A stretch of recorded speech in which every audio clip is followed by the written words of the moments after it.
Praise the lord. హల్లెలూయా. మరి చూసారు కదండి, ఎంతో చక్కటైనటువంటి ఆ యొక్క క్లిప్పింగ్ని. ఒకవేళ గనక అలా జరిగి ఉండుంటే ఆ యొక్క పరలోకం నుండి దేవదూత అయినటువంటి గబ్రియేలు మేరీని, మరి మదర్ మేరీని కలవడానికి వచ్చినప్పుడు అంతకంటే గొప్పదైనటువంటి సెలబ్రేషన్ జరిగి ఉండవచ్చు. ఆమెన్. మరి దాని గురించినటువంటి ఒక చక్కటి మర్మాన్ని మీతో పంచుకోవడానికి మీ ముందున్నాను. అదేంటంటే మొట్టమొదటి ప్రాఫెసీ, అంటే మొట్టమొదటి ప్రవచనం బైబిల్ గ్రంథంలో యేసు ప్రభును గురించినటువంటి ప్రవచనం ఎక్కడుంది అంటే, మరి తెలిసిన వాళ్ళు చెబుతారు, లేదంటే ఈరోజు మరి మీ అందరితో నేను షేర్ చేసుకోవాలనుకుంటున్నాను. సో అది జెనసిస్ చాప్టర్ 3లో ఉందండి. హల్లెలూయా.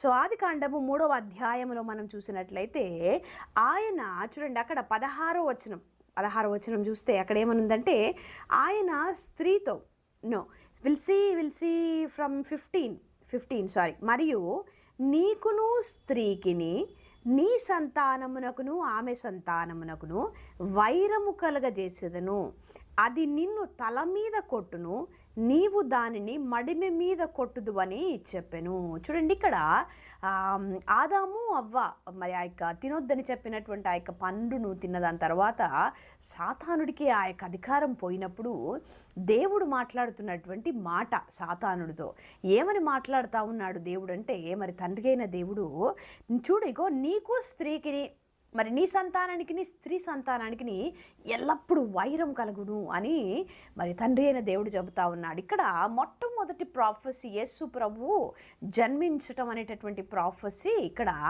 మరి విడుదల చేయబడింది. ఏ విధంగా అంటారా, చూడండి, నీకును అంటే సాతానుడికి, స్త్రీకి అంటే చూడండి పురుషుడు లేకుండా స్త్రీకి మరి గర్భం రావటం అనేది అసంభవం. నార్మల్గా న్యాచురల్గా వరల్డ్ తరంగా ఇది మానవ రూపంలో సృష్టి మరి ఆ యొక్క వే ఆఫ్ దిస్ క్రియేషన్లో ఇది ఉంది. కానీ స్త్రీకి తనంతట తాను గర్భం అయితే రాదు. ఆమెన్. గనుక ఇక్కడే మొట్టమొదటి తండ్రి దేవుడు ఒక చక్కటి మర్మాన్ని, రెవల్యూషన్తో కూడినటువంటి మర్మాన్ని సాతానుడు ముందు చెప్తా ఉన్నాడు. కానీ చూడండి, సాతానుడు అన్ని చోట్ల అన్ని వేళలా అన్నీ తెలుసుకోలేడు. హల్లెలూయా. అందును బట్టి మన దేవుడైన యేసయ్యకి వేలాది వందనాలు, స్తుతులు, స్తోత్రములు మనం చెప్తాం. ఎందుకంటే is omniscient God, is omnipotent God. Hallelujah. అంటే ఆయన is all knowing God everywhere. అంటే ఎక్కడైనా సరే ఈయన ఎక్కడంటే అక్కడ ప్రజెంట్గా ఉండే దేవుడు, అన్ని చోట్ల ఉండే దేవుడు, అన్నీ తెలిసిన దేవుడు, అన్ని చోట్ల ఒకే టైంలో ఉండగలిగినటువంటి దేవుడు కూడా.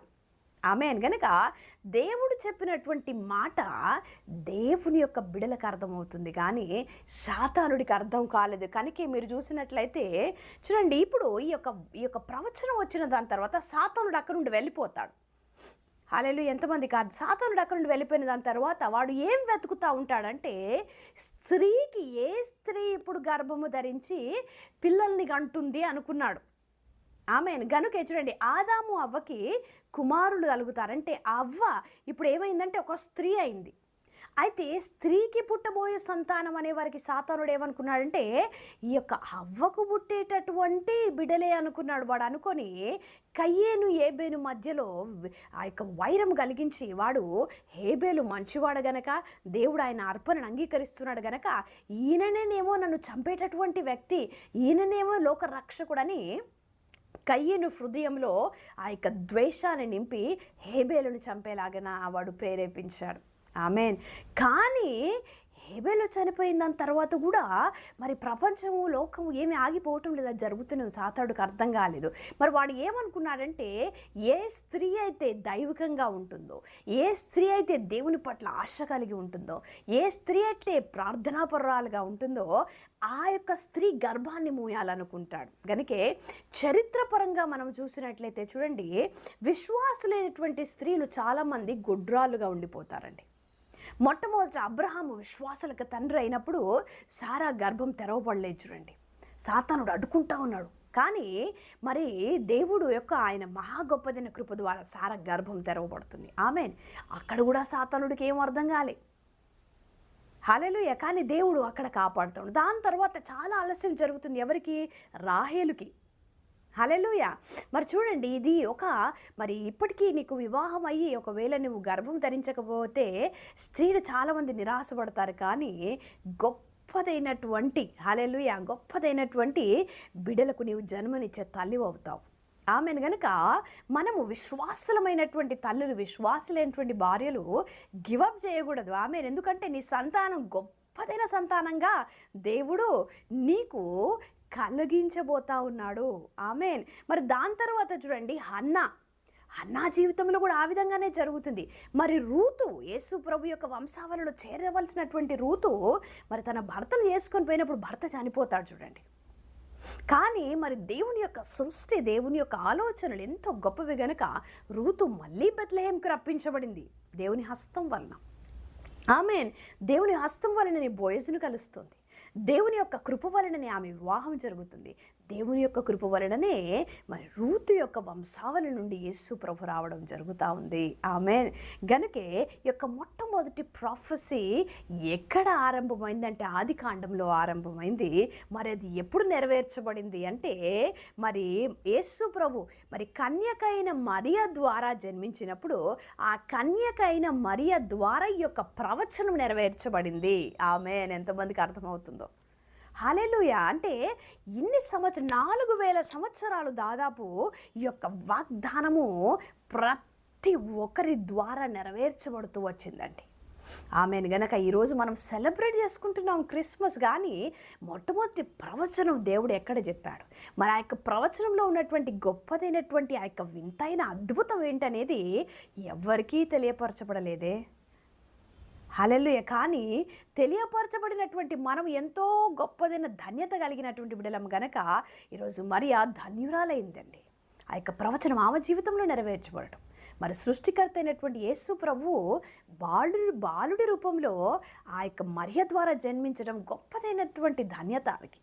కనుక సాతానుడు అది ఊహించలేకపోయాడు. ఎందుకంటే కన్యక ద్వారా కుమారుడు కలగరు కదా, నార్మలీ న్యాచురలీ కలగడు గనక మరియ వైపు వాడి తలంపు వెళ్ళలేదు. అందుకోసమనే వివాహం జరిగినటువంటి స్త్రీలను పట్టుకున్నాడు చూడండి. మన యొక్క వంశావళంతా మీరు ఆదికాండం నుండి మీరు చదువుకుంటూ వెళ్తే కూడా అది ఎక్కడ ఆలస్యం జరుగుతూ ఉంటుంది. ఆలస్యం ఎందుకంటే వాడికి తెలియపరచబడలేదు కన్యక ద్వారా కుమారుడు కలగబోతున్నాడనేది తండ్రి దేవుడి యొక్క జ్ఞానం వాడికి అర్థం కాలేదు. ఆమెన్. సో ఇప్పుడు ఇక్కడ మనమైతే గొప్పదైనటువంటి ధన్యత కలిగిన వారము. యేసు ప్రభు యొక్క జన్మం వెనక ఉన్నటువంటి గొప్పదైనటువంటి రెవల్యూషన్ ఇది కనుక ఇక రెవల్యూషన్ అందించబడినటువంటి మరి మీరందరూ ఎంతో గొప్పదైనటువంటి ధన్యత కలిగిన బిడ్డలు కనుక మరి రెవల్యూషన్ బట్టి ప్రార్థిస్తాం. ఈ రెవల్యూషన్ బట్టి మనం దేవుని యొక్క జ్ఞానానికి కృతజ్ఞతలు చెల్లించాలి. హల్లెలూయా. మనం ప్రైజెస్ చెల్లించాలండి. ఎందుకంటే ఇంత గొప్ప దేవుడు మరి చూడండి అన్ని సంవత్సరాల తర్వాత కూడా ఆ యొక్క వాగ్దానం, ఆ యొక్క ప్రవచనం నెరవేర్చబడితే ఈరోజు నీ జీవితంలో ఏదో ఒక వాగ్దానం ఉండి ఉండవచ్చు, నువ్వు పట్టుకొని ఒక ప్రవచనం ఉండవచ్చు. ఒకవేళ నువ్వు స్త్రీవైతే గర్భఫలం అనేది నీ యొక్క ప్రవచనం, నీ యొక్క వాగ్దానమై ఉండవచ్చు. వివాహం అయితే వివాహం జరగకుండా వాడు ఆపుతున్నాడేమో, నీ గొప్పదైన ఆశీర్వాదం రాబోతుందేమో. మరి దాని కొరకు ఇంకా ప్రార్థించాలి. ఆమెన్.